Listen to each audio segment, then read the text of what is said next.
আসামের একজন ক্যাবিনেট মন্ত্রী কৃষ্ণেন্দু পাল মহাশয়, আপনারা জানেন যে 2024 সালের 11 ফেব্রুয়ারি আমরা নিলামবাজার খেলার মাঠে এক মহাসম্মেলনের আয়োজন করেছিলাম। মহাসম্মেলনে আমরা যে দাবি উত্থাপন করেছিলাম তার মধ্যে আসামে আপনারা জানেন যে 5টা কমিউনিটিকে খিলঞ্জিয়া ঘোষণা করা হয়েছিল, গড়িয়া, মরিয়া, দেশি, জলহা। তাদের সঙ্গে আমাদেরকেও খিলঞ্জিয়া ঘোষণা করার দাবি ছিল এবং আরও অন্যান্য আমাদের আরও 5টি দাবি ছিল। সেই দাবি নিয়ে আমরা মহাসম্মেলনে যে আমরা রেজলিউশন আমরা নিয়েছিলাম, আমরা সংকল্পবদ্ধ হয়েছিলাম। মুখ্যমন্ত্রীর সঙ্গে আমরা পরবর্তীতে আমরা দেখাও করেছি। মুখ্যমন্ত্রী মহোদয় আমাদেরকে আশ্বাসও দিয়েছেন যে আমাদেরকে খিলঞ্জিয়া করা হবে।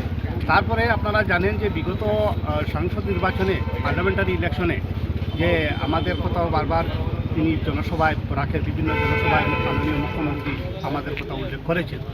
তো সেই মর্মে কয়েকবার ক্যাবিনেট বৈঠক হয়েছে সরকারের, আসাম সরকারের। আমাদের মাননীয় মন্ত্রী কৃষ্ণেন্দু পাল মহাশয় ক্যাবিনেট মন্ত্রী, ওনার বাসায় আজকে একটা বৈঠক হয়েছে আমাদের প্রতিনিধি দল সবাইকে নিয়ে হয়েছে।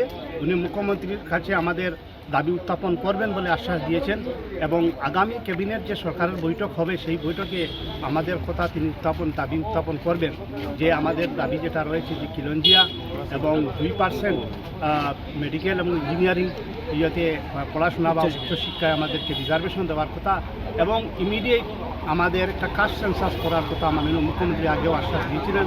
সেটা যদিও কেন্দ্র সরকার আরম্ভ করেছেন কিন্তু সেটা অনেক দেরি হতে পারে।